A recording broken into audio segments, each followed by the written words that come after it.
Welcome back, Novello Nation, to another episode of the Aaron Novello podcast. I have with me a luminary, legendary, right? Friend, mentor, teacher, the original Gremlin Tamer himself, Mr. Rick Carson. Thank you, Ricky D, for taking the time to be here with us. Oh man, it's a pleasure to be here.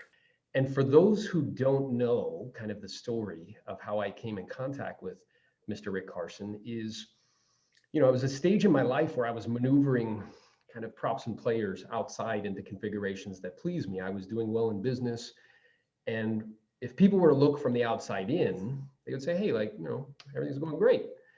However, internally, my internal experience was not that enjoyable. I was kind of plagued with doubt and fear and worry and anxiousness about continuing to produce at a certain level, scared that I would lose my skill or ability to be able to continue to do it. And I was on a trip in Amsterdam, and I saw this book behind me on the table. And I asked my sister-in-law about it because she was reading it. She said, well, I have like a issue with flying, a fear of flying, really. And somebody told me to read that book. So I opened it up, and I wanted to read this to the audience so they can hear it, right? This is what struck me right directly in the center of my chest. It said, this book is not intended to guide you to enlightenment, to internal bliss, or to riches. It will, however, help you to enjoy yourself more and more each day. It is simple and practical, and I hope that reading it brings you much pleasure. And when I read that, Rick, it was like the sky parted, like from up top, like somebody's talking to me, man. This is exactly what I've been looking for, exactly what I need. So if you'd be open to it, just briefly kind of describe to the audience, when you say duality, what do you mean? The conflict between one part of, I'll say me, of anybody, and another part. Within every one of us is an incredibly beautiful, beautiful experience. In the initial Taming Your Gremlin, before I did the revised edition, I called it the natural you. I've also called it life in a book, just life.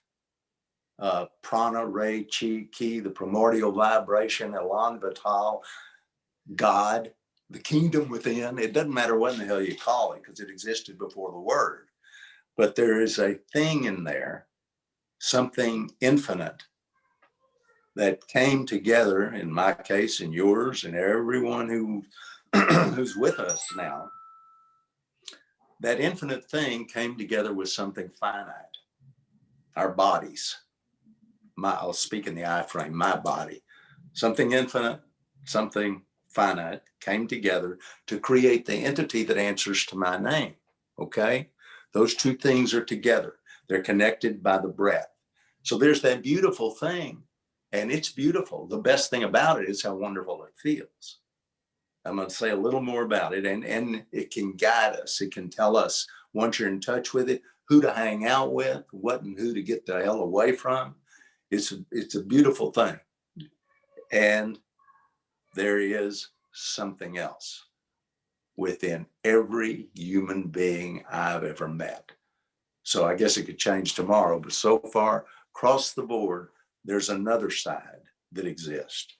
Call it yin, yang, whatever you want to call it, but there is a part of us that is out to squelch that vibrant soul. Let's use that term for now, to squelch that vibrant soul.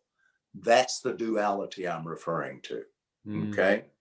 So in order to resolve that, it's not a matter of getting rid of this other part. Doesn't work like that. It's a matter of really witnessing that other part. And that takes practice. That takes uncommon awareness. But at the point that happens, Aaron, there's a sliver of light that develops between the natural you, that heart of hearts, that soul, and all of that stuff. Well, when that sliver of light is there, there's just a feeling of clarity. It's not like cognitive information. It's like, oh, I see. There's what's real, and then there's this other stuff. Now, we'll say that, let's call that other part your gremlin, okay? I'm a firm believer, Aaron, that any feedback I get from anybody probably has a little truth in it for me, even if it's very critical feedback, including from my gremlin. So I'm going to ask myself, what do I need to learn from this? You know? Okay. But that's all the thinking I'm going to do about Yeah. it. What do I have to learn from this? And is there any action I need to take? Yes. Okay. And let it get in there.